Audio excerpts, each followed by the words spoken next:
Olá, sejam todos e todas bem-vindos a mais um episódio do Foco Acessível. Eu sou Wagner Beethoven e vou conversar com um convidado conhecido por saber tudo sobre a WCAG, o Bruno Elber. Mas antes de começar a conversa, eu vou me autodescrever para aqueles que não estão me vendo, né? Eu sou um homem de pele branca, tenho cabelo na cor castanha, barba de tamanho médio, estou vestindo uma camisa com estampa do pai da família Dinossauros, aquele seriado antigo, nostálgico dos anos 90, com o texto Era Só Mais um Silva na cor amarela. Para quem é novo aqui, o Foco Acessível é um podcast sobre acessibilidade, diversidade, inclusão na tecnologia. E a cada novo episódio eu trago profissionais ligados ao assunto para compartilhar experiências comigo e com você que está ouvindo. Você pode acompanhar os episódios em vídeo no Spotify e no YouTube e em áudio nas principais plataformas de podcast. Se puder, compartilhe esse conteúdo para quem se interessa pelo assunto. Assim a gente alcança mais pessoas, né? Então, eu vou fazer uma biografia do nosso especialista, né? Ele foi muito modesto, que ele é muito experiente, mas Bruno Elber é especialista em acessibilidade digital, inclusão e diversidade, com 12 anos na atuação estratégica e multidisciplinar nas áreas de tecnologia da informação. Com experiência consistente no desenvolvimento e design inclusivo, dedica-se integralmente à acessibilidade digital, impacto ESG e liderança técnica e humana. Acredita que acessibilidade, inclusão e diversidade caminham juntas e são essenciais para promover a transformação social e corporativa. Comprometido com a inovação, busca engajar equipes. Bruno, seja muito bem-vindo ao Foco Acessível e muito obrigado pelo seu tempo. Temos coisas muito bacanas para conversar, mas antes se autodescreva para a nossa audiência. Olá a todas as pessoas, me apresentando, Bruno Elber. Eu sou uma pessoa de pele clara, estou usando um headphone, estou com uma camisa azul, tenho cabelo bem curtinho, preto, né, e no momento estou sem barba. Às vezes eu deixo ela crescer, às vezes não, né? Como todo bom profissional de TI, a gente fica aí variando um pouco. E muito prazer por estar aqui com você, Wagner, e com a audiência do Foco Acessível. Bom, Bruno, para introduzir as nossas perguntas, eu vou conversar com um bloco de duas perguntas. Primeiro, eu queria saber como é que você ingressou no universo da acessibilidade digital e o que transformou esse tema tão relevante para você como profissional e líder. Bom, eu comecei com acessibilidade digital, o primeiro contato que eu tive com ela foi em 2011. Formei em 2010 e logo já comecei a trabalhar, e eu trabalhava numa agência de criação de sites. Nessa agência, o proprietário da agência viu uma oportunidade de falar sobre acessibilidade para prefeituras, né, como uma forma ali de conseguir os contratos e tudo mais. E ele me trouxe essa proposta. A princípio, mesmo sendo uma pessoa com deficiência, eu não conhecia nada de acessibilidade, né? Tinha recém-formado, é uma pessoa com deficiência, mas eu não conhecia nada de acessibilidade, do mundo da acessibilidade. Ele me trouxe essa proposta, achei muito interessante. Beleza, vamos lá. E um dia ele conseguiu um contato com a prefeitura aqui da região de Minas e falou pra mim, dá uma olhada no site aí. Eu dei uma olhada no site e pra mim, aparentemente, tava muito bom. Não tava ruim. Tá bom, dá pra navegar, dá pra ver as coisas aqui. Acho que tá legal. E falei pra ele que tava bom. Depois eu falei que tava bom. Aí ele falou pra prefeitura, né, o site de vocês tão bom, a gente não vai ter o que fazer. Aí depois que eu comecei a perceber alguns probleminhas ali. E aí eu falei pra ele, puta, cara, não é que tinha alguns probleminhas ali? E ele ficou muito pistola, porque perdeu um contrato, né, com a prefeitura, porque a princípio tinha falado que tava bom. Só que esse fato dele ficar irritado foi bom pra mim. Por quê? Porque depois disso eu comecei a pensar, deve ter alguma norma, deve ter alguma coisa que normatiza, que dá um parâmetro aqui para tal da acessibilidade. E foi aí que eu comecei, de fato, a ter contato com o universo da acessibilidade, as normas, WCAG e por aí vai, né? Então, tudo começou a partir dessa provocação, a partir desse momento que ele me provocou a ter esse olhar um pouco mais técnico, mais crítico, né, sobre aquela minha afirmação, se aquilo ali estava ou não estava acessível. E aí, eu comecei com esse pequeno insight, as coisas começaram a fluir, continuei muito mais focado em desenvolvimento do que em acessibilidade. Fazia algumas coisas bem pontuais, né? Em 2012, o EMAG, tive algum contatinho com ele. Em 2013, veio o meu primeiro trabalho profissional com acessibilidade. Esse primeiro trabalho foi inclusive um assim, que eu tenho muito orgulho, que foi o site da Luísa Caspari, uma super profissional, que eu tenho um super carinho, até mesmo por ser a primeira artista a se preocupar de fato com acessibilidade na cultura no Brasil. Eu tenho essa visão sobre ela e comecei a trabalhar com o site dela, deixar o site dela acessível, em parceria com uma empresa chamada Acesso para Todos. Foi o primeiro trabalho. E ali as coisas começaram a fluir melhor. E eu comecei já a fazer essa convergência na minha carreira de desenvolvedor para acessibilidade. E assim foi, levando os dois em paralelos até 2015, aproximadamente. Fazendo acessibilidade e desenvolvimento, acessibilidade e desenvolvimento. E aí, com um projeto de uma companhia aérea brasileira que estava sofrendo várias, vamos dizer assim, retaliações no exterior por falta de acessibilidade, esse projeto foi o divisor de águas, que foi quando eu realmente comecei a me dedicar integralmente à acessibilidade. E aí eu já não mais tinha o lado desenvolvedor, mas tinha também o lado acessível plenamente ali na minha carreira, na minha vida, e daí pra frente foi só acessibilidade. Agora falando um pouco sobre liderança, né? O que isso impactou ao longo do tempo? Obviamente, quando eu comecei ali, eu estava ali como um júnior, depois pleno, sênior, e assim foi. E é muito interessante, porque às vezes as pessoas podem ter uma visão preconcebida, que a partir do momento que você trabalha com acessibilidade, você já é uma pessoa empática, você já é uma pessoa super humanizada, uma pessoa super, vamos dizer assim, nossa, eu sou zen aqui e tenho atenção por todos e por aí vai. E não é verdade. Em que sentido que eu digo isso? Quando eu comecei, né, de fato com liderança, ali por volta de 2017, 2018, finalzinho de 2017, início de 2018, eu era uma pessoa muito técnica, ao ponto de, tipo assim, ser aquela pessoa que tinha atrito com o desenvolvedor e por aí vai, porque realmente não entendia o porquê as pessoas não viam a acessibilidade, o quanto ela tinha um diferencial, o quanto ela tinha ali uma relevância, e até com os meus próprios analistas naquela época, tipo, eu tinha uma visão muito técnica, então quando eles cometiam, às vezes, alguma falha, alguma coisa, pra mim, eu ficava, como assim, né? E tinha essa visão muito engessada. E com a prática, e cada vez mergulhando mais fundo na acessibilidade e começando de fato a amadurecer que a acessibilidade é sim empatia, só que ela é uma empatia que não pode ser só olhando o cliente final, mas tem que ser uma empatia olhando toda essa volta e criar uma cultura de inclusão, criar uma cultura de você realmente olhar aquilo ali como estratégico, que foi me mudando como líder. E foi me moldando para hoje, né, eu ser a pessoa, ser o líder que busca as pessoas, vamos dizer assim, o melhor de cada uma, entregando suas características, suas habilidades, explorando as facilidades que cada um tem. E isso foi a acessibilidade que me ensinou. Por mais que eu já até trabalhava com o tema, mas foi a prática, foi a carreira, os anos ali praticando que me ensinou isso, que me ensinou a ter esse olhar humano até mesmo com o desenvolvedor, que falam que não, para que eu vou fazer acessibilidade? Um fato acontecido que foi muito engraçado, por volta ali de 2000 e...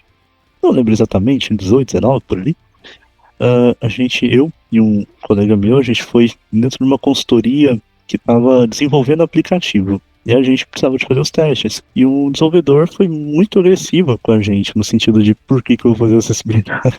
E eu lembro que esse meu colega, depois que a gente saiu de lá pra almoçar, ele falou, se eu encontrasse com esse cara na rua, eu dava um soco nele. E na época ali, né, foi meio que, tipo, eu já tava começando a ter esse outro olhar, essa outra visão que, não, a gente não pode ser assim, então, né, a ferro e fogo, precisamos de ter, né, tão agressivos, a gente precisa de ter um lado mais empático com todo mundo, que foi quando eu falei pra ele, não, mas peraí, não é por aí, né, vamos entender por que ele tá falando isso, a cobrança dele, o conhecimento que ele tem, e tudo que tá relacionado nesse contexto dele também, né, e a partir daí foi indo, e a gente foi amadurecendo e trazendo esse lado mais empático, não só para a técnica, não só para a aplicação da acessibilidade, mas para o convívio também com as pessoas nessa parte cultural que a gente precisa ter. Dessas duas falas, eu tenho um comentário que acho que seu amigo aí que queria ser agressivo com o desenvolvedor, acho que faltou paciência, na verdade, né? Ele não aguentava mais, né? Então, aquele mesmo negócio, vou ter que bater, conversar sobre o óbvio que tem que ser feito, né? E aí, eu queria fazer uma pergunta a tu, porque assim, quando eu tô analisando qualquer coisa, eu sempre puxo para esse viés de vou ver como é que está a acessibilidade desse site, desse sistema, ou de qualquer outra coisa que eu esteja fazendo, sempre tenho esse mito. Você, quando está fazendo essa análise, você sendo uma pessoa cega, você consegue chavear, tipo, opa, por eu ser uma pessoa cega, mas sou um especialista, eu tô pegando meios de driblar a falta de acessibilidade, sabe? Ou você consegue dizer assim, ó, opa, agora eu vou só apenas usar como um usuário leigo, assim, vou tirar meu viés de especialista e vou seguir fazendo essa avaliação como um usuário comum. Você consegue chavear isso?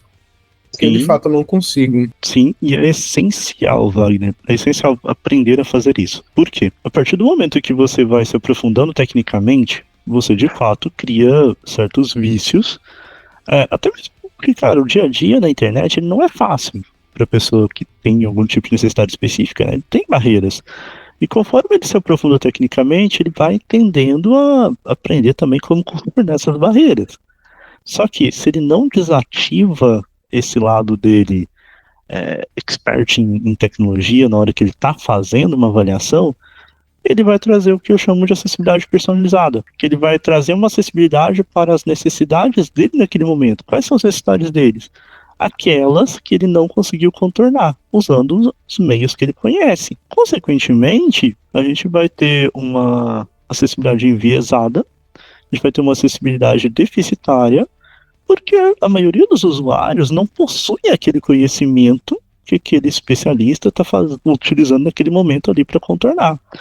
Então, é fundamental para o analista de acessibilidade, para o profissional de acessibilidade, seja em qualquer área, que ele aprenda a ter esse olhar crítico de, quando eu estou fazendo para mim, quando eu estou navegando aqui, sei lá, num site e comprando uma coisa, enfim, na minha vida pessoal, e quando eu estou, de fato, analisando, buscando problemas de acessibilidade ali para facilitar a vida de todos.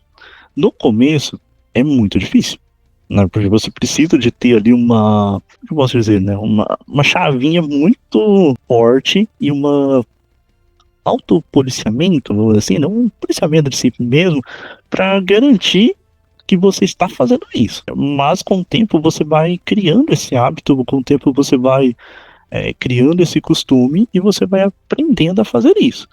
Mas é essencial, fundamental, crucial que passa. É essencial. Porque senão você vai sempre correr esse risco. Primeiro, de você ignorar bugs simples para você, mas que impacta pessoas, usuários básicos, ou né, até mesmo de começar na sua vida pessoal, no seu momento de lazer, no seu momento de descontração, procurar problemas de acessibilidade. E aí você vai estar trabalhando em vez de estar descansando, que também gera uma fadiga mental para aquele usuário, para aquele analista, para aquele profissional de acessibilidade. E isso é um ponto crítico, um certo ponto, né, que aquela fadiga já está tão alta que ele já não consegue mais equilibrar uma coisa com a outra e pode impactar o trabalho dele sim.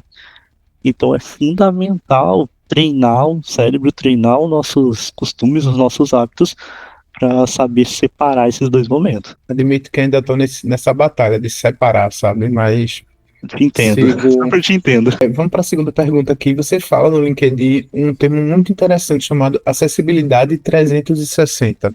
O que significa exatamente esse termo, esse conceito associado à tecnologia? Quando a gente fala de acessibilidade 360, é o momento que a acessibilidade deixa de ser um requisito para virar uma acessibilidade sistêmica. Em que sentido? Quando você traz a acessibilidade como uma premissa, como uma política, como uma cultura, como uma norma, como um integrador de todo o processo dentro de uma empresa, dentro daquela marca, você começa de fato a ter acessibilidade, o mindset ali de acessibilidade estabelecido. Então, a acessibilidade 360 é quando você começa a não só simplesmente colocar a acessibilidade como um teste no final da esteira.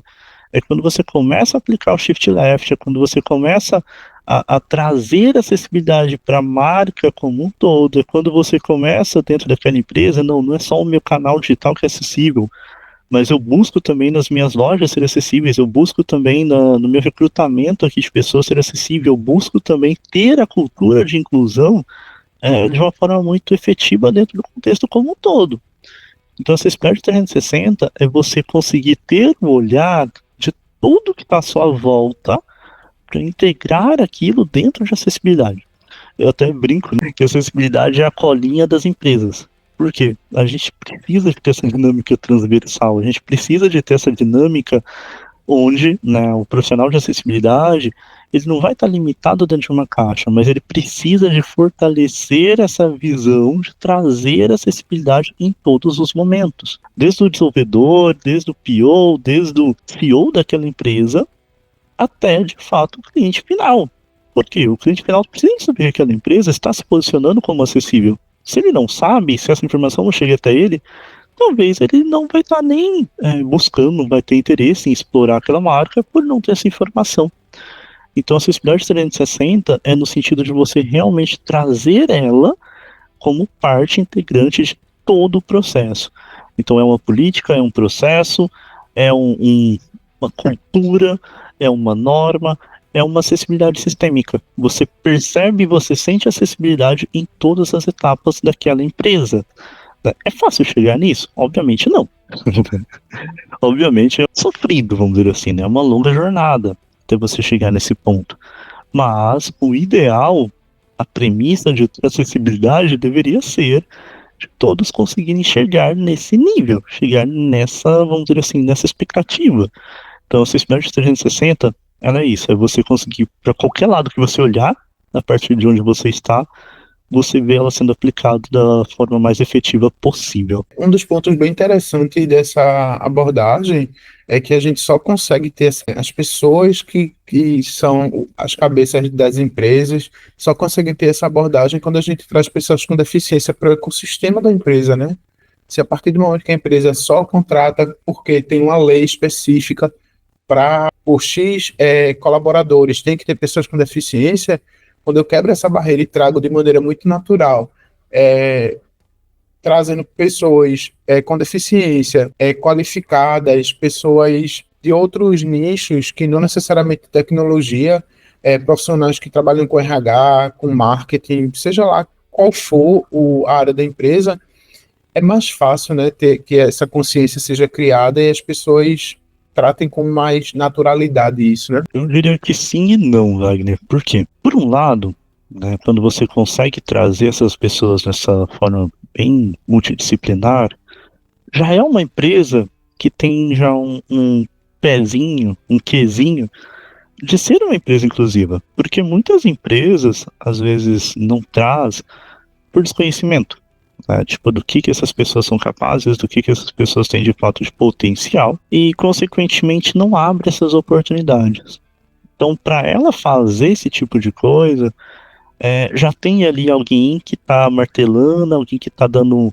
Não, essas pessoas aqui não podem ser somente um custo para mim. Elas têm que de fato ser pessoas profissionais, pessoas que vão trabalhar pela evolução da minha empresa e trabalhar pela entrega da minha empresa. Então, quando tem essas pessoas, já tem ali alguém que já começou essa jornada antes de elas chegarem. É muito raro você ver empresas que traz pessoas com deficiência já nesse aspecto, né, multidisciplinar, e que estão começando agora, ou estão literalmente dando o primeiro passo nesse universo. Mas, depois que dá esse passo, né, como você bem disse, as pessoas começam muito sim a ter essa visão muito mais concreta, essa visão muito mais tangível do valor dessas pessoas e de como sim elas podem estar ali como qualquer outro profissional, trabalhando para sua lucratividade, trabalhando para sua expansão, trabalhando para sua empresa de fato ter um crescimento, né? Como todos os profissionais que estão ali dentro. E não só elas serem ali cumpridoras de cota, não ser só ali um gasto que eu tenho mensal com folha de pagamento, porque o governo me obriga. Maravilha. E a gente está falando disso, se a gente for chegar nessa seara, eu meio que concordo, também discordo de ti, mas passar que senão a conversa vai muito longe, né? A gente está falando de empresa e quando a gente fala de empresa, a gente traz também a parte, a gente já entrou nesse assunto, na verdade, né, que é liderança e cultura estratégica, né, que é o assunto que eu queria falar agora. A gente fala muito dessa liderança com a liderança que puxa esses assuntos, né, que bota na mesa isso para se falar e ser debatido. Quais são as estratégias que você utiliza para criar essa cultura de acessibilidade dentro das suas equipes, garantindo que seja um negócio genuíno, né? Sem essa obrigação? Depende muito, esse é um ponto bem interessante, porque depende muito do contexto em que você está inserido. Em que sentido? Se você está numa empresa que ela é fortemente regulada, né, o mercado dela ali é fortemente regulado, é uma empresa que tem a obrigação de fazer acessibilidade, aí você pode ser um pouco mais agressivo, né? E trazer aquilo ali como realmente uma exigência logo de cara e as pessoas se acostumam. Se é uma empresa que está no mercado que não é tão regulado, uma empresa que está no mercado onde ela pode ter algum risco ali, mas aquilo não é uma certeza, vamos dizer assim, de ter ou não ter, aí você precisa acionar no modo paciência 3000 e começar a lapidar essa pedra devagar. Quais estratégias você pode usar para isso? Né? Vamos focar nessa no mercado não regulado, que é o mais comum. Né? Primeiro passo, você trazer um valor para aquelas pessoas do porquê que está fazendo acessibilidade. E quando eu falo de trazer o valor, não é você trazer simplesmente, é porque tem aumento de base de mercado, porque tem isso ou tem aquilo. Você precisa entender qual que é a expectativa daquelas pessoas para você atingi-la. Se eu vou falar com o dev, se eu falar para ele, não, a gente está fazendo isso para evitar uma multa. Muitas vezes na cabeça dele pode passar, quem vai pagar a multa é a empresa, não é eu.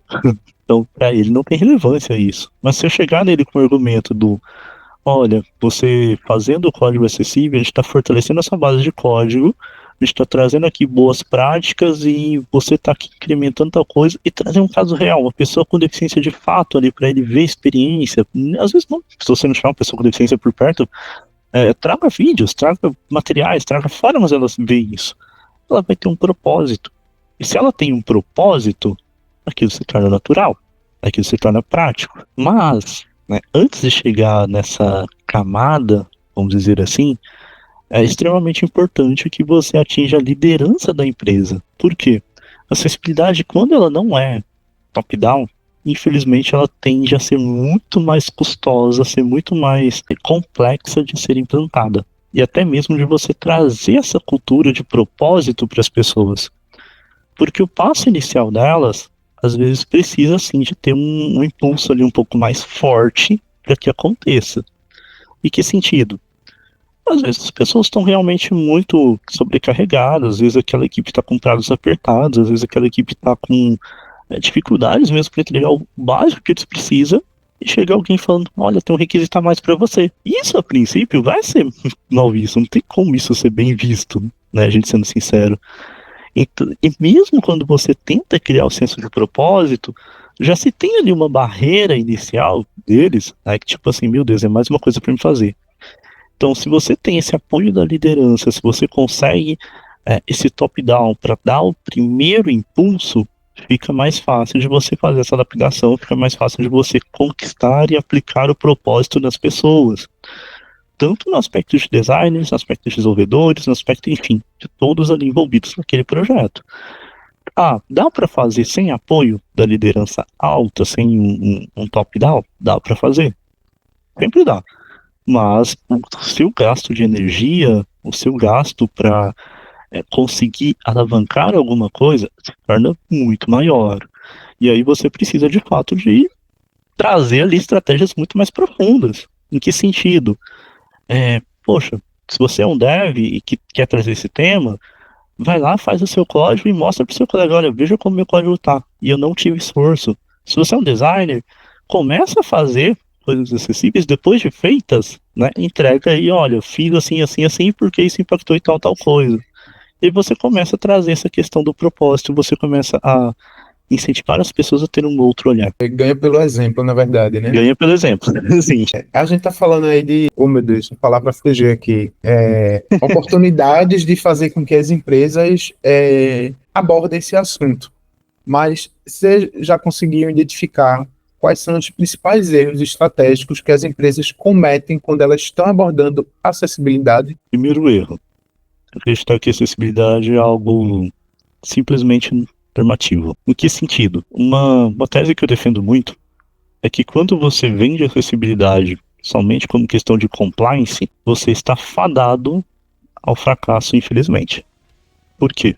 A partir do momento que você traz para aquela empresa que, olha, você precisa de fazer acessibilidade, porque senão você corre riscos jurídicos. Cara, tem muita empresa que simplesmente vai falar, eu prefiro correr o risco, comprar o risco, assim como ela já compra vários riscos durante o dia da operação dela, do que ter uma mudança ali no processo dela, na operação dela. Então, empresas que olham a acessibilidade somente como questão de compliance, somente como questão de você ter ali uma normativa, cara, ela vai fazer, ou ela faz uma acessibilidade muito mal feita, que ela não está agregando valor para ela, só está gastando dinheiro de fato, ou ela não vai fazer. E isso é o primeiro erro. Segundo erro que eu acho muito que acontece com uma certa frequência. Empresas que procuram acessibilidade, mas procuram acessibilidade com viés, vamos dizer assim, de limitando exclusivamente aos profissionais ao que ela tem dentro de casa. Em que sentido que eu digo isso? Se você não tem já especialistas em acessibilidade dentro do seu quadro de funcionários, se você já não tem pessoas com deficiência ou ali que conhecem de fato do tema, não simplesmente são usuários fazendo necessidade personalizada, como eu comentei lá no início, e que de fato tem engajamento, você vai trazer às vezes uma acessibilidade que não vai estar de acordo com o mercado. Consequentemente, você mais uma vez vai estar gastando dinheiro em vão. Um exemplo que eu gosto muito de citar, verídico, teve uma empresa, uma fintech, o Gemini falou aqui, eu acabei me distraindo. Essa fintech, ela fez todo um trabalho de acessibilidade, muito interessante. Eles criaram até uma página na internet falando de acessibilidade, não sei o que, fizeram uma pesquisa bem extensa, algo bem profundo, tipo, cara, o documento deles tinha mais de 60 páginas falando sobre acessibilidade, né? Uma pesquisa muito extensa. Só que eles se pautaram na premissa que pessoas com deficiência visual utilizavam o leitor de tela nativo do Windows somente. O que isso traz, né, de resultado? Hoje a gente tem algo em torno de 1 a 2% do público de pessoas com deficiência visual que usa o leitor de tela do Windows nativo. Ou seja, você gastou tempo, você gastou dinheiro, você gastou muitas horas de trabalho e que você não vai ver nenhum ROI nisso, você não vai ver nenhum retorno financeiro nisso. Isso enfraquece a acessibilidade no sentido das pessoas que queriam promover esse tema, enfraquece a acessibilidade para a empresa, porque de fato foi um gasto que ela teve em vão. Então eu trago como um erro de acessibilidade, né, nesse sentido estratégico das empresas, não buscar de fato profissionais capacitados, não buscar de fato pessoas que estão preparadas para trazer acessibilidade ali dentro de forma estratégica, de forma que isso sim vai garantir um retorno financeiro, sim vai garantir um retorno estratégico para ela. Se você quer fazer acessibilidade somente da forma como eu digo, né, fonte de vozes da minha cabeça, ou contando somente com a expertise que você tem dentro de casa, sendo que você não tem especialistas de fato no assunto, cara, queimar dinheiro, infelizmente. Essa fintech, ela errou no simples, né? Ela não conheceu o público, né? Exatamente, eu confio ali no... Exato. Vamos fazer aqui, é mais fácil fazer por aqui, né? E vamos seguir. Só fez perder muito dinheiro, né? Exatamente. E aí, perdendo dinheiro, você perde oportunidade também, né? Porque eu tenho certeza que para esse time que talvez até sofreu muito para conseguir fazer essa pesquisa, né? Conseguir investimento para essa pesquisa, ficou fadado ao fracasso, porque ele de fato não agregou valor. Mas se você não agrega valor... Perdeu uma bala, né? Como diz a história, né? Perdeu. Não tem o que fazer. O mercado, ele é competitivo, o mercado é financeiro. A gente não tem como pensar, né, que você fazer algo que não vai trazer retorno para a empresa vai ser bem visto. Eu queria pedir licença, Bruno, para fazer uma pausa para nossa conversa, para lembrar que você que está ouvindo Foco Acessível e estiver no Spotify, por favor, avalie o podcast, isso é muito importante, tá? E se você estiver no YouTube, não se esqueça de curtir, se inscrever no canal e deixar suas dúvidas nos comentários, né? E aí a gente passa agora para... A gente começou a falar, a conversa está sendo muito interligada, viu, Bruno? Parece que a gente está combinando aqui, a gente tem uma pauta, mas aí eu não sei as respostas que ele vai dar, né? Apenas faça o levantamento, e aí a gente vai falar agora sobre o impacto financeiro, né? A gente já falou sobre o retorno, sobre o investimento, né? Que aí você trouxe as vantagens, trouxe aí o pessoal jogando dinheiro fora. Aí eu queria que você pudesse comentar um pouquinho como é que você aborda a acessibilidade como oportunidade estratégica e financeira nas conversas com os executivos, né, e os tomadores de decisão, os stakeholders, né? Como é que é feita essa conversa entre um especialista e pessoas que tomam decisão, digamos assim? Você precisa muito falar a linguagem deles. Não adianta você chegar para eles e trazer o sentido que, olha, acessibilidade é uma coisa legal de se fazer, você vai ser uma pessoa mais boazinha e conseguir colocar mais 2 tijolinhos no céu a partir do momento que você investir nisso. Você precisa de trazer a linguagem que um executivo fala. Qual linguagem? KPIs, OKRs. Você precisa de trazer dados, você precisa de trazer estatísticas. Por exemplo, no Brasil a gente tem tantos milhões de pessoas com deficiência. Mas qual o poder aquisitivo dessas pessoas? O que eles de fato têm como potencial econômico em relação à minha marca? Quanto a minha marca é impactante para eles? Em que sentido que eu digo isso? Se eu estou falando de uma concessionária, vou dar um exemplo muito hipotético aqui.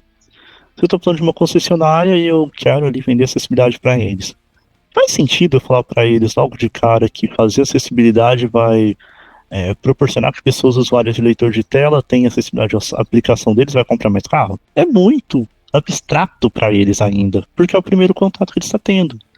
Obviamente que pra gente que já conhece do tema, sabe que isso é perfeitamente factível, porque nada impede uma pessoa cega de comprar um carro e ter um motorista. Mas, para aquela pessoa, aquele executivo, o tomador de decisão, que tem um tempo curto e dinheiro contado, porque afinal de contas ele é cobrado de ampliar o dinheiro e não de diminuir, ter essa visão é muito difícil a priori. Então, você precisa de falar a linguagem do executivo que você está abordando ele.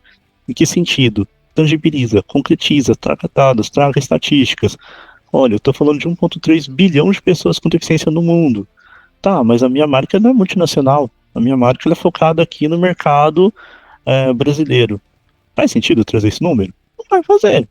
Agora, se eu trazer a estatística que eu tenho, comprovada que 71% de pessoas com deficiência vão entrar numa aplicação não acessível, ela tende a desistir daquela aplicação com menos de 10 segundos navegando nela, isso já é uma coisa que chama atenção. A partir do momento que aí você faz esse cruzamento de informações com a quantidade de pessoas com deficiência para aquele mercado específico, que vai chamar a atenção daquele executivo. Então você precisa de, a priori, falar a língua de quem você está tentando convencer sobre acessibilidade. Como assim? Trazendo números, trazendo contexto para o mercado daquela pessoa, trazendo como ela vai, de fato, ampliar a base de clientes dela, como de fato ela pode ter algum retorno em cima desse investimento. Segundo passo, e aí vai depender da cultura da empresa. E a partir do momento que você traz o ESG para a conversa, você já começa a trazer um pouco mais de sentido, trazer um pouco mais de hype, vamos dizer assim, para a conversa. Tem relevância, né? Ainda mais depois da cultura Trump. Isso mudou muito? Não mudou. Sendo bem sincero, na prática mesmo no mercado, aqui no Brasil continua a mesma coisa, em muitos mercados continua a mesma coisa, só houve ali algumas mudanças de nomenclaturas em algumas empresas que tinham um mercado mais, vamos dizer, trumpista, vamos dizer assim, mas foi só mudança de nomenclatura. As políticas em si não foram reduzidas, né? E isso, quando você traz o ESG para a conversa, até faz parte de uma das palestras que eu já fiz, ESG, acessibilidade não está só no S, não está só no social, a acessibilidade está na questão ambiental também. A partir do momento que você otimiza recursos e que você diminui, por exemplo, o fato da pessoa ter que ir até uma loja para comprar um produto, ela está economizando gasolina, ela está economizando combustível, é a economia que está acontecendo de energia, então isso impacta o meio ambiente.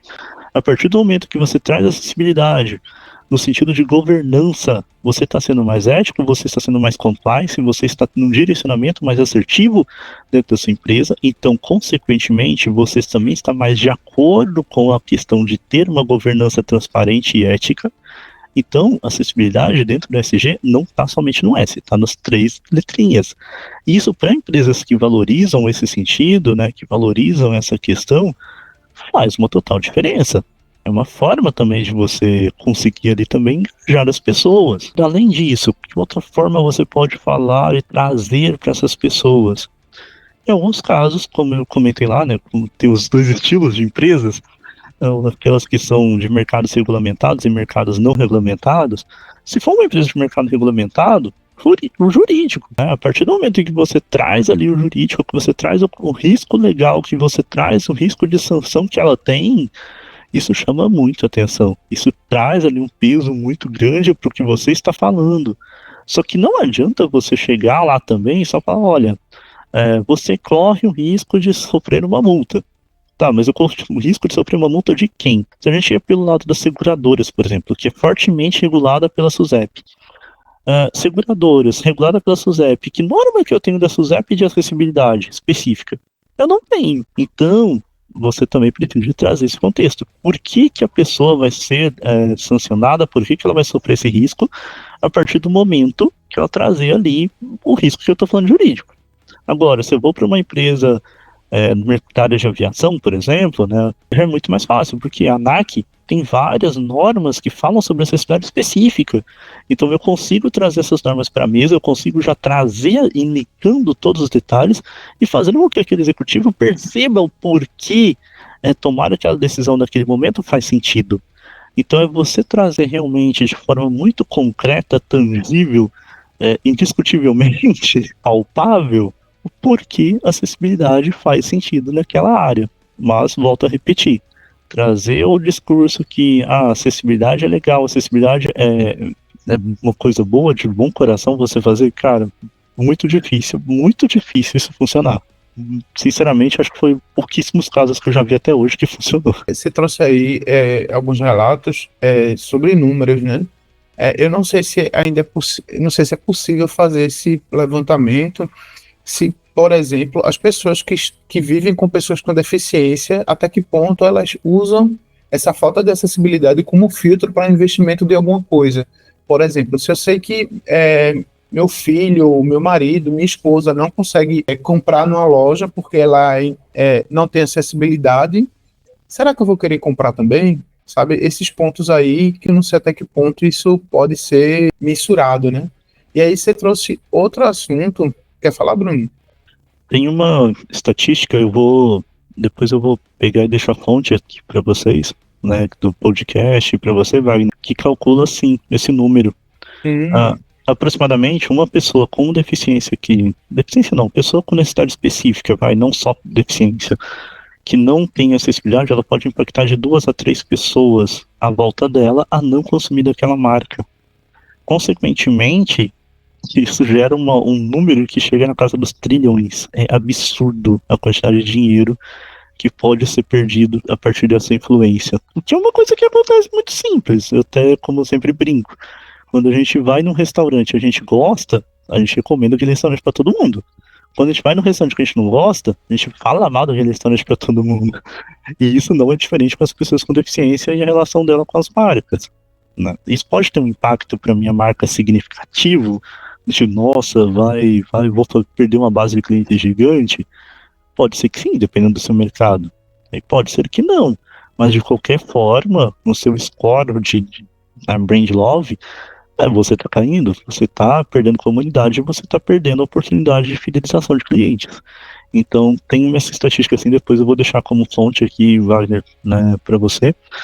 É bem interessante o impacto que isso pode causar, sim. Todos os links que a gente está falando, pessoal, a gente vai deixar na descrição do podcast e no link específico no site, né, focoacessível.com.br, e vamos deixar também no comentário do YouTube e no Spotify. A gente não deixa porque não tem espaço, tá? Mas aí a gente bota o link para vocês acessarem o site. Um ponto que você falou é que existem órgãos que regulamentam certos mercados, mas eles não têm normas, né? E recentemente a gente teve o lançamento da norma da ABNT, que foi lançada semana passada, eu acho. Sim. E aí, essa norma, ela é associada a produtos digitais. Com isso, as empresas elas meio que têm um risco de negligenciarem a acessibilidade digital, e com essa norma, esse risco aumentou ainda mais. Mas você consegue compartilhar um pouquinho que riscos são esses? Sim, sim. Norma que, inclusive, eu tive o maior prazer de iniciá-la, né, a mobile, eu consegui acompanhar de ponta a ponta, do início até o final. A de web eu não consegui acompanhar até o final, infelizmente, as reuniões, dando outros compromissos de trabalho. Mas, como que eu posso dizer, Wagner? Por enquanto, ela ainda não é um risco ampliado.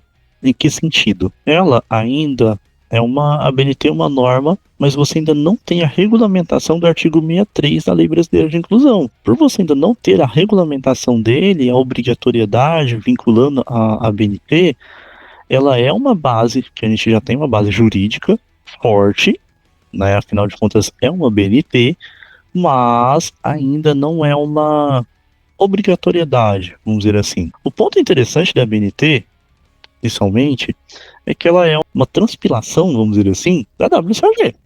A nossa norma, nossa querida norma, nosso livro de cabeceira, um documento que eu como com farinha desde a de 2011, e praticamente, se você segue a WCAG, você está compliance também com a BNT. Tá? E que riscos que a gente está falando aqui? A partir do momento que você tem um site, e que aquele site, aquele aplicativo, enfim, afinal de contas a gente tem as duas ABNTs, a partir do momento que seu ativo digital, seu canal digital não está seguindo as normas de acessibilidade, até um tempo atrás, a gente tinha aquela brecha, vamos dizer assim, no artigo 63, onde trazia que deveria estar de acordo com as diretrizes internacionais, mas não especificava nenhuma. Então, se você pegasse qualquer diretriz aleatória, blá, blá, blá, né, gerava ali uma certa brecha para discussões, principalmente por não ser uma norma nacional.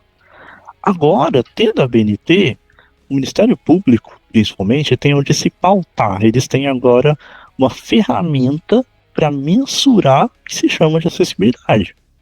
Então, a partir do momento que eles têm parâmetros agora estabelecidos, tem como dizer sim ou não, a questão agora deixou de ser subjetiva para ser uma questão muito mais objetiva, lógica, o seu risco, de certa forma, está aumentado, porque se você usava da brecha antes para fugir desse requisito, para fugir dessa premissa, agora você não tem como mais. Mas você precisa seguir, de um jeito ou de outro. Porém, contudo, entretanto, a gente está aí na expectativa, do fundo do coração, que seja regulamentado logo o artigo 63, prevendo multas, principalmente, se possível, para, de fato, a gente ver a BNT sendo praticada, sendo colocada ali como uma norma exigida, como a gente vê, por exemplo, a BNT sobre segurança, sobre normas de incêndio e tantas outras BNTs interessantes que a gente vê por aí.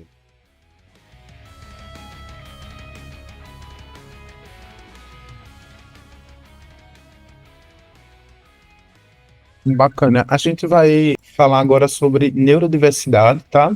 E aí, considerando esse assunto, como é que você vê o impacto para entender essas diferentes perspectivas na criação de produtos digitais, né? A gente falou muito sobre empresas, né? Agora a gente vai buscar mais a parte estratégica, mais a perspectiva da neurodiversidade. Sim, vamos lá. Quando a gente está falando sobre neurodiversidade, é um assunto que eu gosto muito por ser um assunto muito amplo. Por quê? A priori, quando você pensa em neurodiversidade, né, você pode pensar em déficit cognitivo e autismo. Só que o mundo não se limita a isso. Como a própria palavra fala, neurodiversidade, você traz ali dentro desse pacote todo o aspecto cognitivo, mental, até mesmo emocional, que está impactando aquela pessoa, aquele usuário naquele momento. Se enquadra aqui também no aspecto de acessibilidade, tá? Deixando isso muito claro. Não estou falando do aspecto clínico, não estou falando do aspecto técnico, medicinal da questão. Tá? Falando aqui do aspecto de acessibilidade. Toda essa gama de possibilidades entra aqui dentro também de neurodiversidade. E eu gosto muito de focar nesse tema, até mesmo para trazer, né, o quanto isso pode impactar pessoas, dando como exemplo pessoas que têm ansiedade, transtorno global de ansiedade. Ah, Bruno, isso entra como uma neurodiversidade? quando nós olhamos do ponto do viés de acessibilidade, entra. Em que sentido? A pessoa que tem tag, por exemplo, ela tem ali um certo problema, vamos dizer assim, uma certa dificuldade Bruno, com... Oi? você pode traduzir o que seria tag para as pessoas que não sabem, que estão ouvindo? Transtorno global de ansiedade. A pessoa que tem, ela tem ali um certo dificuldade, ela tem ali um certo problema com o fato de, por exemplo, estar num site que tem um cronômetro, que tem um tempo limite para você executar aquela atividade. Por quê? Isso vai gerar um gatilho para ela, isso vai gerar um transtorno naquele momento, vai gerar como pode ser, um fator que vai impossibilitá-la até muitas vezes de conseguir atingir o objetivo dela. Exemplo, quando você está comprando um item de uma promoção e tem um tempo limite, ou quando você está comprando uma passagem e tem um tempo limite ali, ou aquela passagem vai ser liberada de novo, e por aí vai. Em que sentido que isso entra dentro do escopo de acessibilidade, num sentido amplo? Essa mesma dificuldade que a pessoa que sofre do transtorno global de ansiedade, a pessoa que tem autismo também sofre. Não todos, obviamente, afinal é um espectro muito amplo, mas muitos sofrem também. E ter essa dificuldade de lidar ali com esse temporizador, com esse timer, é uma coisa que vai abarcar muitas pessoas. Então, para acessibilidade, quando eu falo de neurodiversidade, é interessante demais, porque você começa a ampliar muitos horizontes e você começa a pensar muito além daquele básico que geralmente a gente pensa. Qual básico? A minha interface tem que ser previsível, a minha interface tem que ser consistente, a minha interface tem que ser aqui bem, vamos dizer assim, clean, bem limpa, para ser acessível a neurodivergentes. Não é só isso, tem mais uma série de pontos ali que você tem que pensar na jornada do usuário como um todo, quando você começa a explorar esse aspecto de neurodiversidade que você tem que trazer. Por exemplo, a partir do momento que eu tenho ali também, minha interface tem que ser limpa. Ok, minha interface tem que ser limpa mesmo, de fato, isso traz melhorias para todas as pessoas. Só que se eu deixo de usar ícones, se eu deixo de usar referenciais visuais na minha tela, eu estou prejudicando a comunidade surda, por exemplo. Então eu tenho que ter esse equilíbrio, esse ponto de vista e olhar profundamente dentro do sentido de, muitas vezes a gente se pauta somente naquelas premissas básicas, primárias, de minha interface ser simples, da minha interface ser previsível, da minha interface ser consistente, eu posso até atingir um certo público da neurodiversidade, mas outro grande público não vai ser atendido, né?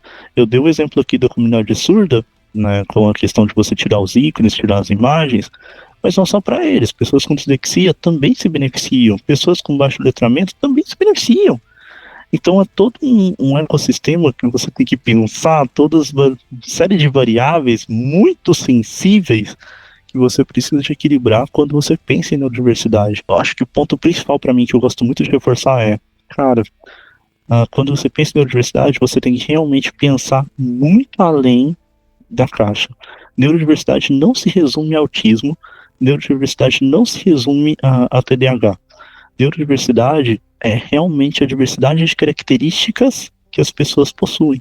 E eu tenho que pensar nelas, eu como especialista de acessibilidade, preciso abarcá-las dentro do meu projeto. Uma vez um colega de trabalho falando comigo, que ele disse que é muito difícil fazer as coisas, ele é um designer, é muito difícil, Wagner, fazer as coisas acessíveis e bonitas. Eu digo, o problema não é você não precisa tirar as coisas bonitas para ela ficar acessível, o problema é que você tem que propor um equivalente, né? Então, pode ser bonito, mas a pessoa cega, ela precisa ter essa mesma experiência, a pessoa surda precisa ter essa experiência. Então, é meio que um caminhar com o passo firme para que você consiga promover essa experiência única, não única não, né? Porque, como você falou, né, a neurodiversidade, ela é muito relevante, e aí a experiência é individual, mas uma experiência equivalente para cada pessoa, né? Equidade, palavra-chave. Exato. Equidade.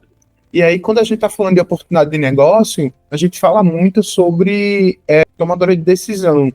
Você, como um líder, de maneira você identifica, de maneira intencional mesmo e planejada, a neurodiversidade na construção das soluções, né? Como é que você incorpora isso opa, eu vou pensar nisso, vou bater o martelo aqui, vou querer que seja incorporado essas coisas, né? Como é que você incorpora isso de maneira intencional? Cara, tem uma premissa que muitas pessoas trazem de forma, eu diria, às vezes até meio rasa, que a diversidade, você trazer neurodiversidade, traz inovação, traz diferentes perspectivas. Só que as pessoas não explicam muito o porquê disso. Como que isso funciona na prática? E aí, isso está relacionado ao porquê de você, de fato, querer ter ali a neurodiversidade dentro do seu time, de você querer ter ali as pessoas trazendo diferentes perspectivas. Cara, a partir do momento que você está desenvolvendo um projeto, que você está desenvolvendo um produto, um serviço, uma tela, seja o que for, e que você tem limitações ou que você tem possibilidades diferentes, e diferentes perspectivas sobre o mesmo ângulo, a tua probabilidade de ter uma solução muito mais disruptiva é maior. Eu não estou falando que é só você vai trazer aqui neurodiversidade porque é legal e porque é isso automaticamente só de eu ter uma pessoa aqui que é neurodiversa eu já tenho mais inovação, já tenho mais diversidade. Não, não é assim que funciona. A partir do momento que você traz ela, você tá concebendo algo e que você escuta ela, que você envolve ela no processo e que você traz a perspectiva diferenciada que ela tem sobre aquele item, te possibilita muito mais oportunidades de ampliar esse olhar e, de fato, de ter uma solução ali diferencial. Então, para mim, como líder, ter pessoas com neurodiversidade por perto é uma oportunidade gigantesca que você tem de ter pessoas que vão sair do óbvio, de ter pessoas que não vão te dar a resposta pronta que um chat GPT, por exemplo, te daria. É ter pessoas que vão conseguir, de fato, um olhar, uma perspectiva completamente diferente do que você está acostumado. Só que, volto a repetir, não adianta simplesmente você trazer a pessoa para o seu time e forçá-la a fazer o óbvio, forçá-la a fazer o que todos fazem. Você precisa de dar espaço, você precisa de dar condições daquela pessoa trazer o melhor dela, trazer a perspectiva dela. E você criar um ambiente seguro, você criar um ambiente onde as pessoas se sintam confortáveis para dar a opinião delas, independente de qual seja, né, onde elas sabem que elas podem ser ouvidas, é essencial nesse momento. Então, o trabalho de liderança é tanto de você trazer, sim, as pessoas, no sentido de você querer ter ali perspectivas, de você querer ter ali pontos de vista que vai ser um diferencial para o seu produto, para o seu serviço, para a sua tela, para o seu blog que você estiver fazendo, e no sentido de você se desafiar como gestor, de sim, criar um espaço para o seu time aberto, seguro, que todos se sentem preparados para compartilhar da melhor forma possível. Maravilha. Sobre o inclusão de pessoas neurodiversas para os times, a gente fala muito sobre treinamento de profissionais, né? Você já treinou muitos desenvolvedores, designers, enfim, profissionais de TI, e aí eu queria perguntar a você quais são as habilidades essenciais para esses profissionais que querem liderar iniciativas de acessibilidade nas empresas hoje, né? Que habilidades estratégicas, que know-how eles precisam para liderar essas iniciativas. Bom, vamos lá. A gente falou de treinamentos, é uma parte muito legal, porque o treinamento não acontece somente uma vez. Primeiro ponto, para você até mesmo manter um time engajado, seja uma squad ou seja uma comunidade inteira, seja várias squads ali agregadas, você precisa constantemente estar reforçando a importância e o propósito de acessibilidade. E isso entra muito em microtreinamentos, isso entra muito nesse aspecto de você trazer acessibilidade para o dia a dia, para o cotidiano deles, que vai fazer com que eles entendam e não se esqueçam, né, do porquê que eles estão fazendo acessibilidade. Até mesmo porque a gente sabe que dentro de um projeto, pessoas podem ser trocadas, pessoas podem sair, pessoas podem entrar, e você precisa estar constantemente reforçando esse valor através de treinamentos, através de workshops, através de palestras, através de treinar como for, né, cerimônias ágeis, você traz ali um pedacinho de acessibilidade para as pessoas não se esquecerem e manter aquela visão, manter ali o propósito aceso dentro delas. Então o treinamento ele é muito relevante nesse sentido, né, de você trazer ali a importância. Agora, falando o que seria básico, o que seria essencial de know-how, para pessoas liderarem uma acessibilidade dentro daquele contexto. Eu vejo como transversal, independente de qual seja a função dela, primeiro ponto, entender o porquê ela está fazendo aquilo, em que sentido.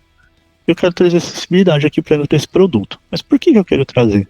A partir do momento que você tem muito claro para você e tangível o motivo que te leva a querer fazer aquilo, fica até mais fácil de você vender isso para outras pessoas. Esse para mim é o primeiro ponto. Segundo ponto, base técnica. Eu preciso de conhecer toda a WCAG de ponta a ponta, preciso de conhecer a ABNT, preciso de conhecer todos os requisitos de design. Não necessariamente. Mas você precisa de minimamente saber aonde que você busca informação para aquele momento que você precisar, no momento que alguém tiver alguma dúvida que for te consultar. Né? Você falar com fonte de vozes da sua cabeça corre um sério risco da pessoa, às vezes, ali, adotar aquela ideia e depois gerar um componente, gerar alguma coisa que não vai ser bem sucedida e você vai ser descredibilizado e, consequentemente, a sua liderança ali sobre o tema também vai ser questionada. Então tenha referências técnicas, tenha referências embasadas, tenha fundamentos antes de você, de fato, trazer. Precisa saber de tudo? Como eu disse, não. Mas você precisa saber aonde buscar informação no momento que você precisar. Terceiro ponto que eu vejo como transversal, independente de qual seja a função da pessoa. Empatia. Em que sentido? De realmente entender que ali você tem pessoas com necessidades específicas que precisam daquela solução de acessibilidade e você precisa ter empatia de entender que você, se você não é uma pessoa com deficiência ou se você tanto faz, existe várias outras pessoas com várias outras necessidades diferentes da sua. Então, se você não tem deficiência, você precisa ter como premissa: eu não sou a pessoa final para falar sobre isso daqui, é o usuário final. Consequentemente, assim como qualquer outro teste de usabilidade, né, eu não sou a pessoa referencial para dizer se a tela está boa ou não. Se você é uma pessoa com deficiência, né, a mesma coisa vale. Por quê? Porque você talvez tenha uma deficiência auditiva, você talvez tenha uma deficiência visual, você, enfim, tanto faz, mas você tem a sua perspectiva e você precisa ter a perspectiva de todas as pessoas. E aí a gente volta no item anterior, a base técnica. Porque a partir do momento que você de fato tem uma base técnica forte, você não depende mais simplesmente da sua perspectiva, mas você sabe o que pela norma, pela técnica, é o melhor para todas as pessoas. Beleza, esses são os pontos que eu vejo como transversal para qualquer profissão ali que queira puxar um tema de acessibilidade. Agora, quando eu estou dentro de nichos, né? Se eu estou no nicho de design, o que é importante eu ter ali na minha concepção, tá, Wagner? Isso eu entendo que você pode falar muito melhor do que eu, mas na minha concepção, as pessoas de designer precisam de, principalmente, desconstruir o mito que a acessibilidade é feia. Desconstruir o mito que a acessibilidade é difícil. Precisa de desconstruir o mito que a acessibilidade é um passo a mais no processo, quando não é. Então você precisa ali de ter muito claro isso para você conseguir passar isso para as outras pessoas, a verdade sobre a questão do design acessível. Principalmente saber diferenciar o que é design acessível e o que é design inclusivo. Porque isso às vezes fica muito subjetivo para as pessoas e às vezes até o que elas entendem como muito complexo é o design inclusivo, enfim, ou até mesmo design universal, mas não um design acessível. Se eu sou de desenvolvimento e eu quero puxar essa frente dentro do meu ecossistema, o que eu faço? O que eu preciso de ter? Mais uma vez, a base técnica muito mais reforçada, no seu caso, porque você de fato precisa de ter ali consistência no que você está falando, consistência no que você está trazendo como código. Então os técnicos seu vai ser muito mais fortalecido, e você ter essa noção de que quando você faz código acessível, você está fazendo um código que na verdade seria o código seguindo os padrões de mercado e não um código diferenciado.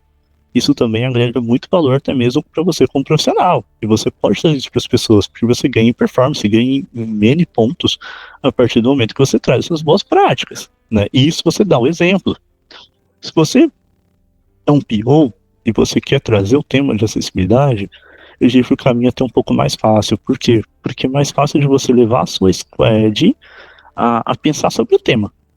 Então você consegue trazer ali dentro das suas cerimônias, você consegue trazer dentro das suas pregações de backlog, temas de acessibilidade. E você consegue, aos poucos, ir desconstruindo, às vezes, mitos, barreiras e criando senso de propósito nas pessoas. Criando a importância do porquê que você está fazendo acessibilidade, que não é simplesmente questão de compliance, não é simplesmente a mais, não é simplesmente ser bonzinho. Não, existe um porquê que você está fazendo isso, seja lá qual o motivo específico, mas tem ali uma razão por trás daquilo. E a partir do momento que você é um PO, você também tem mais formas de impactar outros POs, de impactar a sua coordenação, de conseguir, vamos dizer assim, escalar esse tema de forma mais fácil. Eu vejo, olhando assim de uma forma muito básica da esteira de desenvolvimento, seriam essas formas. Como um profissional da área, eu digo que fazer design é acessível, fazer um design que facilite a vida das pessoas não é complexo, tá? Se você seguir padrões de arquitetura da informação, contraste, hierarquia da informação, distribuição de conteúdo, linguagem simples, eu acho que já é um bom caminho, tá? Olhando de maneira estratégica, a gente fala muito sobre acessibilidade e inovação, né? Como é que a acessibilidade pode ser um fator decisivo para a inovação e diferenciação competitiva no mercado que a gente está hoje, né? Lembrando que os profissionais eles estão muito mais competitivos depois da pandemia. Aconteceu demissões em massa de rodo. E aí, como é que esse mercado ele consegue ser competitivo, né? Sim. Vamos lá. Falando primeiro sobre inovação. Quando eu falo de inovação, eu estou buscando uma solução nova para facilitar a vida das pessoas. O meu objetivo com inovação é agregar valor de uma forma diferente que até então não estava sendo agregada, né? Isso é inovação. Então, se eu olhar para essa perspectiva, que inovação é você agregar valor de forma diferenciada, para quem que eu quero agregar valor? Para qual público? E quando eu começo a pensar que eu tenho um público diverso, um público que tem diversas necessidades e características, eu começo a entender que se eu faço inovação sem incluir acessibilidade, eu estou inovando para quem exatamente? Talvez o meu público que eu estou considerando, o público, minha persona que eu tenho ali como padrão, não seja exatamente o padrão exato do meu público. E eu posso inovar de uma forma muito mais abrangente, de uma forma muito mais ampla, a partir do momento que eu considero a diversidade, a partir do momento que eu considero a acessibilidade.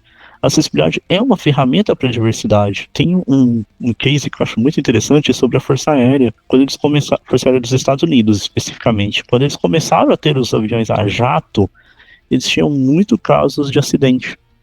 Os pilotos estavam tendo muitos acidentes, caindo ali, enfim, perdendo o controle da aeronave e tudo mais, e eles quiseram fazer um teste para mensurar quais eram as características físicas dos pilotos para ir desenvolver ali o melhor, vamos dizer assim, setup dentro da aeronave, para eles se sentirem confortáveis e não perder o controle da aeronave. Quando foi feitas essas medições, mais de 4 mil, se não me engano, ficou comprovado que nenhum dos pilotos tinha um padrão exato, não tinha como ter um padrão ali físico para as pessoas. E aí o que foi a inovação? Em vez da inovação ser criar ali um ambiente extremamente confortável, fixo, com tudo ao fácil alcance, a inovação foi ter as poltronas reguláveis dentro das aeronaves, porque cada um ajustava ela na posição que se sentia mais confortável. E por bizarro que seja, né, a priori foi uma briga, vamos dizer assim, da Força Aérea com a fabricante, porque eles alegavam que não era possível garantir a segurança da poltrona ali com regulagem, mas tiveram que fazer. E logo de início, o número de quedas de aeronave, de perca de controle da navegabilidade, foi muito grande. Então, todos aqueles acidentes que estavam acontecendo, reduziu pra caramba. E o que eu ia dizer com isso? A inovação, muitas vezes, quando você considera essa diversidade, que você considera essa variedade de pessoas, você traz ali uma possibilidade muito maior de você ampliar e realmente ter um resultado efetivo para o seu público. Então, trazer acessibilidade como ferramenta de diversidade, trazer acessibilidade como ferramenta de usabilidade muito mais aprofundada e ampla, é uma chance que você tem enorme de fazer inovação de uma forma muito mais assertiva. E essa inovação não pode começar de um jeito e depois eu vejo como eu impacto. Cara, o primeiro passo seu, basicamente, quando você está criando um produto, é você entender seu público. E se você deixa para fazer acessibilidade no final, você está deixando para entender o seu público no final do processo. Então, muitas vezes, você pode até sim, concordo que dependendo do seu orçamento, dependendo dos seus prazos, dependendo das suas condições do projeto, você pode estimar algumas coisas no início ali em relação à acessibilidade, mas pelo menos uma estimativa, pelo menos uma previsibilidade desse tema você precisa de ter. Senão, se você deixar para fazer isso tudo no final, você só vai entender no final do seu projeto que o que você fez de fato não está atendendo seu público. E isso pode custar muito mais caro do que você já trazer pelo menos uma estimativa, umas premissas logo de início. Agora com relação, né, à acessibilidade como diferencial de mercado, quando você traz essa pauta para dentro do seu currículo, quando você traz o tema de acessibilidade, é diferente, é uma coisa nova, é uma coisa que dá uma atenção. Para um recrutador, né, desenvolvedores ou de designers, ou seja, o que for, que ele vê ali conhecimento em acessibilidade digital. Todo mundo hoje em dia, né, ou pelo menos, não vou dizer todo mundo, vamos generalizar, mas grande parte das pessoas do mercado de tecnologia já ouviu falar sobre acessibilidade em algum momento, nem que seja de forma muito breve.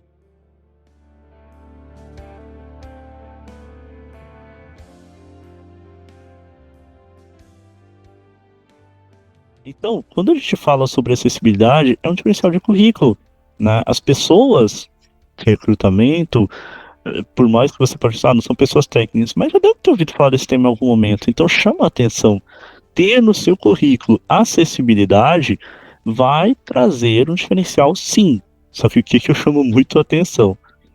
Você colocar no seu currículo, né? Conheço de acessibilidade, e você simplesmente sabe que existe uma WCAG, talvez possa te colocar numa situação um pouco constrangedora. E a partir do momento que você assume esse conhecimento, você pode ser cobrado sobre ele. Né? Então, só peço isso, tenha cuidado antes de declarar que você é um especialista em acessibilidade ou que você conhece de acessibilidade, de fato ter base, de fato ter um conhecimento mínimo, né? Aqueles conhecimentos que eu comentei anteriormente, de como você pode, né, se preparar para ocupar essa função de ser ali um sponsor de acessibilidade dentro do time que você está. Então, colocar acessibilidade no currículo, sim, pode ser um diferencial muito legal para o mercado. É um diferencial que hoje está chamando a atenção, que você já vê algumas vagas aqui no Brasil começando a colocar como requisito conhecimento básico de acessibilidade. Então está começando a ter um movimento muito forte nesse sentido. Acredito que futuramente a gente vai ter essas exigências de mercado aqui no Brasil, assim como a gente tem lá fora, principalmente com a questão da lei europeia entrando agora em junho. Isso vai ser uma exigência muito forte, global. Então, sim, estude um pouco de acessibilidade, traz isso para o currículo que vai ser um diferencial. O que eu me espanto é que é um termo que o pessoal faz brilhar os olhos, mas não coloca em prática, né, as empresas. Né? E aí você tem especialistas, e a dica que eu dou para os profissionais que estão ouvindo é que, se eles querem usar esses termos, mesmo que não sejam especialistas, trabalhe com humildade. Não precisa dizer que é um especialista, mas que tem conhecimento, sabe? Não queira bancar de grande conhecedor de uma coisa que você está começando ainda. Aí você queima, de fato, uma oportunidade. Né? A gente falou de acessibilidade e aí a gente fala muito sobre, toda essa conversa se fala sobre inovação. Como é que a acessibilidade pode impulsionar a inovação e a criatividade associada às equipes técnicas, né? Quando você traz o sentido de acessibilidade, você está dizendo que você precisa automaticamente ter esse olhar diverso. Você está trazendo automaticamente que você precisa trazer requisitos novos para o que você está construindo. A partir do momento que você traz isso, de uma forma ou de outra, você tem que pensar em meios para atender aquilo, que muitas vezes aqueles meios não são tão triviais ou tão cômodos quanto você estava acostumado com outras questões, com outros aspectos, com outros ambientes. Então, a partir do momento que você traz novos requisitos para o jogo, você traz novos contextos, automaticamente você precisa pensar diferente. E o pensar diferente é a fonte da inovação. Significa que pensar diferente, só de trazer acessibilidade, automaticamente eu já sou inovador? Não necessariamente. Se você faz acessibilidade pensando no básico, no trivial, no duplo A da WCAG, você está só ficando compliance e atendendo o mercado e seguindo o fluxo que as outras empresas já estão seguindo. Você está sendo, vamos dizer assim, se equiparando ao mercado, mas você não está sendo diferencial. Agora, se você busca, de fato, pensar numa experiência acessível, numa estratégia acessível, numa usabilidade acessível, você já começa a subir de patamar, você já começa a pensar de forma que a inovação ali fica muito mais palpável de acontecer. Porque se você tem um contexto onde você quer entregar o melhor para diferentes públicos, você vai precisar de um jeito ou de outro de pensar de forma diferente. E o pensar vai te fazer sair da caixa, vai te fazer inovar, vai te fazer pensar em soluções que podem sim ser inovação, ser diferencial e ser disruptiva para o seu mercado. Aí a gente só consegue pensar diferente também quando a gente está próximo do diferente, né?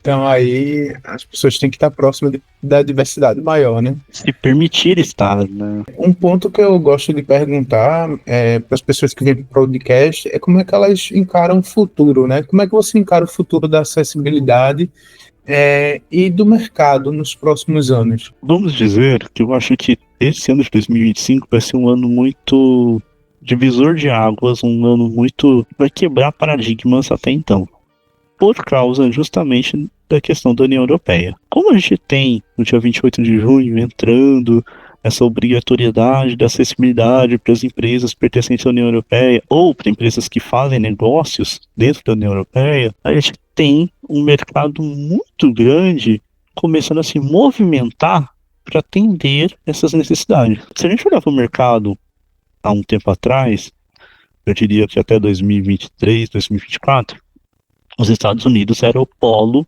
inovador de acessibilidade. Tanto que, de fato, o maior número de consultorias de acessibilidade renomadas e etc. está nos Estados Unidos. Com a lei europeia entrando agora, eu entendo que o mercado tende a ter uma inversão de polos. A gente vai começar a ver a União Europeia como protagonista nesse assunto e ditando o ritmo da acessibilidade no mundo. Porque, afinal de contas, muitas empresas ou são de lá ou fazem negócios com países de lá. E vão precisar de se adaptar, vão precisar de ter acessibilidade agora dentro dos seus requisitos, dentro das suas premissas, dentro do seu compliance. Então, eu percebo que a acessibilidade, a partir de 2026, principalmente, tende a ter um reforço muito maior.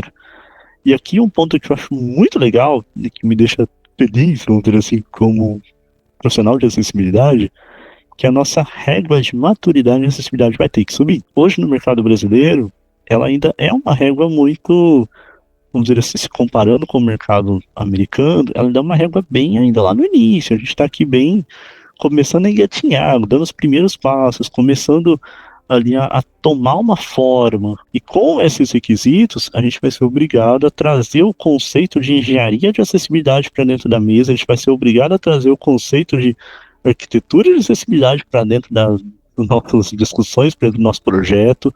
A gente vai ser obrigado a subir essa régua e o mercado brasileiro, por consequência, assim como os vários outros mercados do mundo afora, vai precisar de ter um olhar muito mais técnico, um olhar muito mais aprofundado, um olhar muito mais assertivo sobre acessibilidade. Ou faz, né? Não vai ter mais tantas opções de por onde correr. Então, para o futuro, eu vejo isso, um mercado promissor gigantesco, uma alavancagem de acessibilidade muito forte, a gente vendo esse rampamento das empresas que são da área de acessibilidade explodindo, principalmente lá fora, e isso vai atingir o Brasil, assim como vai atingir vários outros mercados. Aí quando a União Europeia atinge facilmente no bolso das empresas, né? Aí começa a mudar esse viés, né? Eu queria fazer uma pergunta, eu não sei quão profundo isso vai ser, mas qual o papel da tecnologia na vida das pessoas com deficiência? Fundamental, essencial, primordial e tantos outros algo. Em que sentido que eu digo isso? Se a gente fosse pensar a curto prazo, de curto prazo, para 1980, 1990, pensando aqui em nível Brasil, tá? A qualidade de vida da pessoa com deficiência era muito inferior ao que é hoje. Muito, muito, muito. Você era dependente de profissões onde você não precisasse literalmente ter ali, ou onde você precisava de ter um avanço muito profundo no sentido de humanização, que as pessoas tendiam ali para psicologia, para direito, ou você ocupava atividades laborais extremamente manuais, como empacotador de alguma coisa, ou ali sei lá, numa fábrica fazendo alguma coisa muito manual. E com o avanço da tecnologia, possibilidades se abriram. A gente tem hoje pessoas executando o que elas quiserem fazer. Em uma pesquisa que a NTT Data, a empresa que eu trabalho, a gente fez há algum tempo atrás, com pessoas com tetraplegia, a gente viu casos muito interessantes, de, por exemplo, um tetraplégico coordenando uma frota de caminhão que ia buscar mercadoria no Porto de Santos e levando para o interior.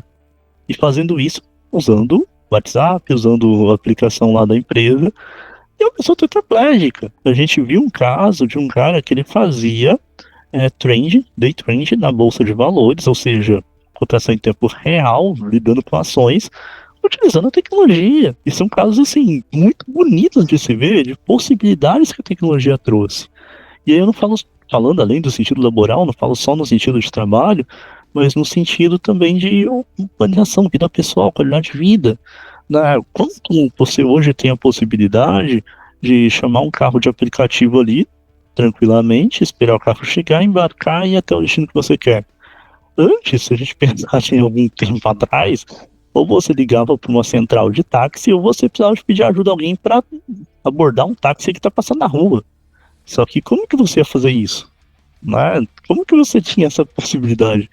Então, a tecnologia, eu diria que ela é fundamental, essencial, crucial e tudo mais isso para a pessoa com deficiência. Ela é a principal ferramenta que traz dignidade social para a pessoa com deficiência. Ela é a essência que possibilita as pessoas com deficiência se sentir cada vez mais pertencentes à sociedade.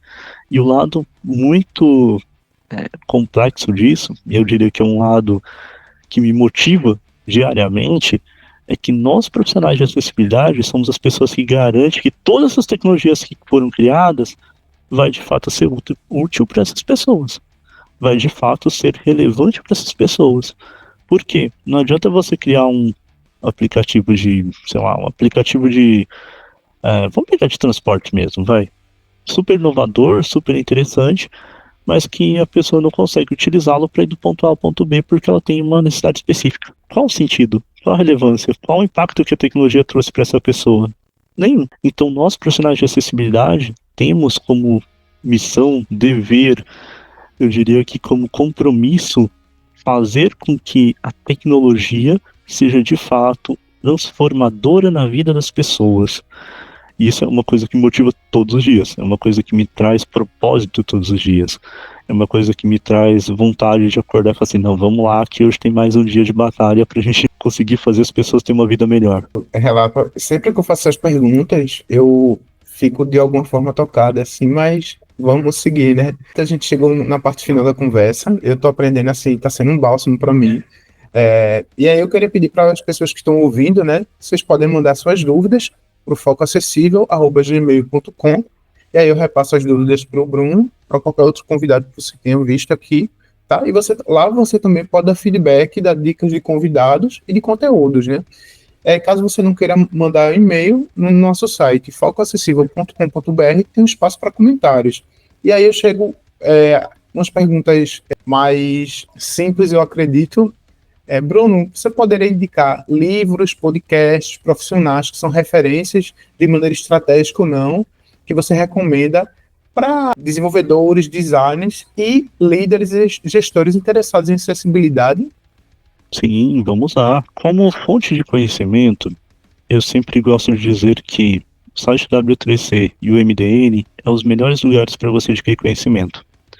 Tem muitos cursos pagos aí, e eu acho que eles são muito válidos, eu não sou contra eles em hipótese alguma, acho que todo curso agrega conhecimento e são muito importantes para você disseminar conhecimento, mas o site da W3C, gente, o site da Way, que é a Secretaria, né, de Acessibilidade da W3C, é muito lindo de completo.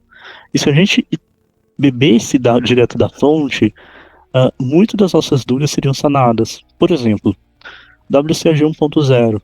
Às vezes a gente para assim, nossa, já está na 2.2, por que eu vou ler 1.0? Se você ler 1.0 e depois ler a 2.2, fica muito mais fácil você entender ela. Muito mais simples, muito mais tangível. Porque 1.0 ela é praticamente um preparativo para 2. Né, falando de forma muito grosseira aqui. Então, bipa do site AW3C. Lá tem muita coisa legal, tem muito, até mesmo treinamentos, tem curso, tem material para você dar treinamento sobre acessibilidade. É um material extremamente rico, e quanto mais você mergulha nele, mais coisa legal você vai achando.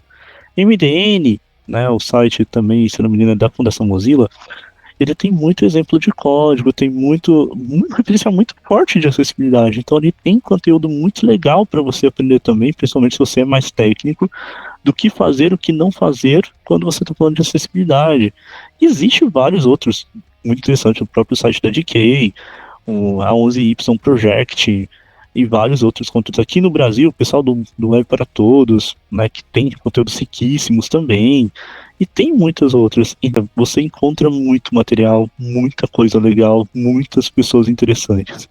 Falando de pessoas, eu falo que minhas referências, principalmente por ter começado lá atrás, eu diria que são aquelas pessoas que são base, né, da acessibilidade aqui no Brasil. Reinaldo Ferraz, né, o mestre rei, como eu sempre chamo ele, cara que é fenomenal, incrível, sensacional, tipo, eu falo que ele tem uma profunda admiração por ele. Leda Spelta, cara, ela foi precursora da acessibilidade no Brasil, de certa forma. E uma das melhores palestras que eu já assisti até hoje foi dela, falando sobre isso, como ela trouxe acessibilidade, como ela começou a engajar a acessibilidade. Super recomendo quem quer ter um momento, tomar um café com essa mulher, cara, ela é sensacional. São pessoas ali da velha guarda que trazem muito conteúdo até hoje.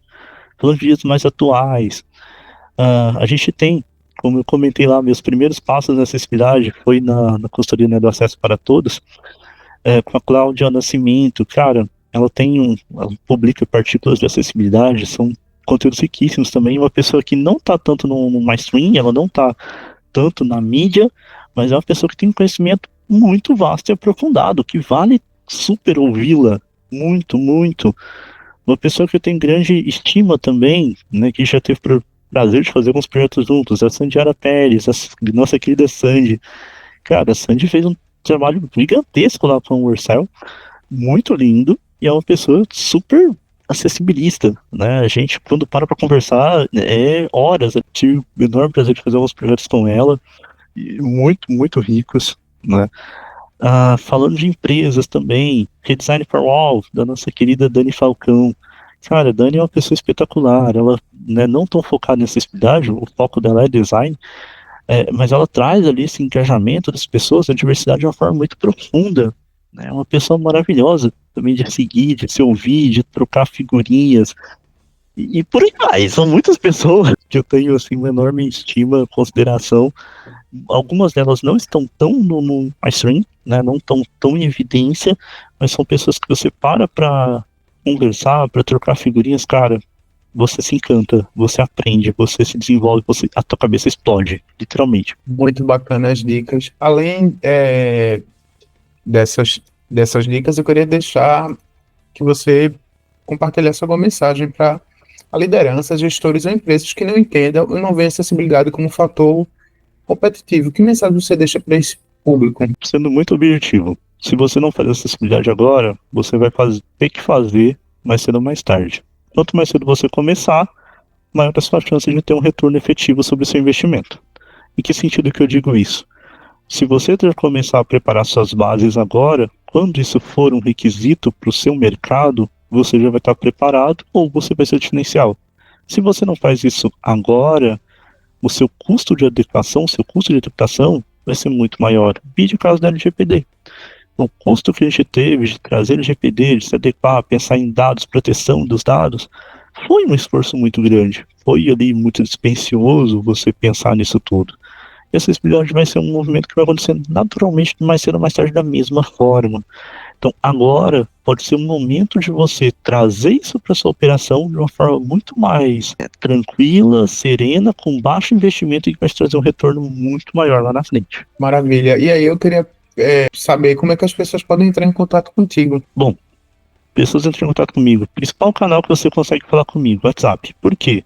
LinkedIn é uma coisa que eu brinco com o meu LinkedIn e junto a poeira. Muito pela correria do dia a dia, eu acabo não conseguindo dar muita atenção para LinkedIn e outras redes sociais. Então, super estou aí aberto, podem entrar em contato, podem mandar mensagem lá, eu tento, sempre, pelo menos as mensagens eu tento olhar o mais breve possível, né, mas pode também chamar no WhatsApp, sem problema algum, pode deixar meu número, Wagner, né, na descrição, não ligo, de forma alguma, estou super aberto aí, e eu amo muito trocar conhecimento, amo muito trocar essas figurinhas e aprender com as pessoas. Como eu sempre falo, a gente sempre aprende algo novo em uma conversa. Então é super relevante, fiquem super à vontade de me procurar, ou nos eventos também, né, o TDC principalmente, This Developer Conference, a trilha de acessibilidade, eu estive por lá muito tempo, muitas trilhas, né, depois dei uma passeadinha por outras ali, mas sempre estou envolvido com o projeto também, principalmente ali em São Paulo. Então, qualquer um desses canais, sintam-se super à vontade, vamos trocar figurinha, vamos conversar aqui, cara. Eu sinto um prazer enorme em dividir conhecimento, em aprender com as pessoas. Maravilha. E aí eu queria deixar um espaço aberto para você falar o que você quiser, que não foi perguntado, ou que você gostaria de reforçar dessa nossa conversa. Gostaria de reforçar, principalmente para as pessoas que estão começando a entender, aplicar e conhecer de acessibilidade. Peço do fundo do meu coração, não desista. O que eu quero dizer com isso? Muitas vezes a gente vê barreiras, a gente vê obstáculos, a gente vê empresas ainda muito enferrujadas com o tema, a gente vê equipes que ainda ignoram ou colocam ali como um supérfluo dentro do projeto. Você que está trazendo agora o tema da acessibilidade, você na verdade está sendo pioneiro, você na verdade está sendo a pessoa que está sendo disruptiva, você está sendo a pessoa que está pensando no usuário, você é a pessoa que está fazendo a diferença na sociedade de agora. Como eu comentei, a inovação não existe se não for para todas as pessoas, e você está sendo a chave nesse momento que está abrindo essa porta para que diferentes pessoas com diferentes necessidades, diferentes características participe desse movimento, participe desse mercado, participe dessa evolução. Então, se você hoje faz acessibilidade, fala sobre acessibilidade, tenta trazer o tema de acessibilidade para dentro da sua operação, seja lá como for, mesmo que seja um pequeno espaço, agradeço muito, porque você é a pessoa que está fazendo a diferença para milhões de pessoas, não só no Brasil, mas no mundo. Porque você está transformando a realidade de pessoas. Minha gente, vocês estavam pensando que ia ser uma conversinha leve aí, ó, só chute no peito. Mas aí, Bruno, eu queria muito agradecer teu tempo, tá? Teu compartilhamento aqui, as tuas falas. E eu queria dizer para a audiência, né? Se você gostou do episódio, você compartilhe com seus amigos. Siga o podcast nas redes sociais. Avalie o podcast nas plataformas de streaming. E acesse o site, né? E aí você vai ter acesso a todos os links e a transcrição da conversa, né? Então o site é focoacessível.com.br. E muito obrigado por ter ouvido até aqui. E lembre-se, acessibilidade cedo ou tarde vai impactar a sua vida. Pronto. Gratidão, Wagner. Eu agradeço a todo mundo por ter tido a oportunidade de estar aqui nesse episódio. Eu agradeço muito a oportunidade de compartilhar um pouquinho aqui do meu conhecimento. Espero aí que vocês tenham gostado. E caso queiram ampliar a conversa, estamos aí à disposição. E mais uma vez, muito obrigado, Wagner, por ter aberto esse espaço aqui para mim. Valeu, Bernie.